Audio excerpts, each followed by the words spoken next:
If I could erase one myth from home buying, it'd be this: you need 20% down to buy a house. Not true. And believing it keeps people renting for years longer than they have to. So let me show you what you actually need to buy a home here in Florida, and it's a lot less than you think. I'm Ryan Solberg with MaxLife Realty. I've put Central Florida buyers into homes with 3% down, 3.5% down, and even nothing down. First, where did 20% even come from?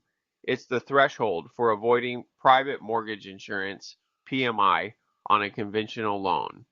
That's a real benefit, but it got twisted into this belief that you can't buy at all without it. You can. The real minimums are way lower.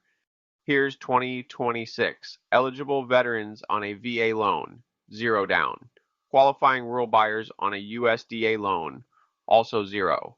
Many conventional loans go as low as 3% for qualified buyers.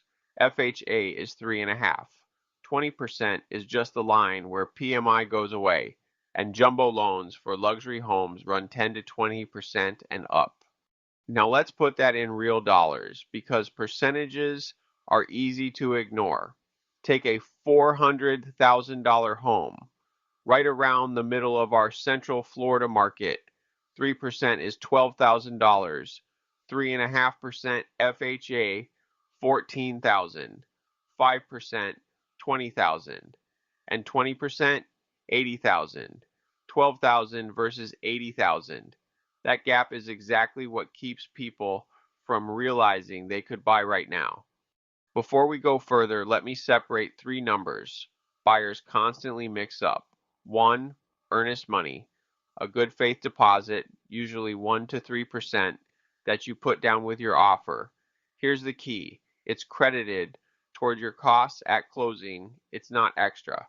2, the down payment, the part of the price you pay out of pocket instead of financing. And 3, closing costs, the fees. To complete the deal, usually 2 to 5%, 3 separate amounts. Budget for all three. And in Florida, you may not be on your own for the down payment at all. Florida has assistance programs that can cover part or all of your down payment and closing costs.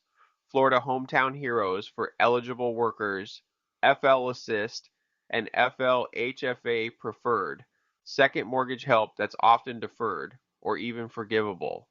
Funding and terms change, so confirm what's available with a participating lender. A lot of buyers also use gift funds from family, allowed on conventional, FHA, and VA loans. You just need a gift letter and to loop in your loan officer early. Now, the better question: not how much you can put down, but how much you should. Because more isn't automatically smarter. More down means a lower payment, less or no PMI, and a stronger offer. But less down keeps cash reserves for emergencies and repairs, money to furnish and move in, and in an appreciating market, your equity grows anyway. Here's the biggest mistake I see: people drain every last dollar to hit a bigger down payment, and then the AC dies in August and they've got nothing left. In Florida, where insurance and maintenance are real costs, a healthy cash cushion after closing is worth more than a few extra points of equity. Don't make yourself house poor chasing that 20% number.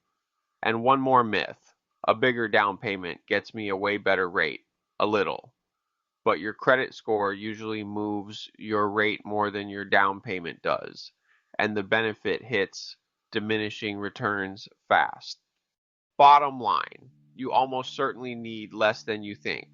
Real minimums run from 0 to 3.5% for most buyers. Assistance can close the gap, and the right down payment is the one that gets you the keys while keeping a sensible cushion. I wrote the complete version of this, every loan type, every program, all the numbers, over on the blog. And if you want to know exactly how much cash you'd need for a specific price point and which assistance programs you qualify for, that's what I do. Call or text me at 321 373-3536, and I'll connect you with a lender who can map it out in real dollars.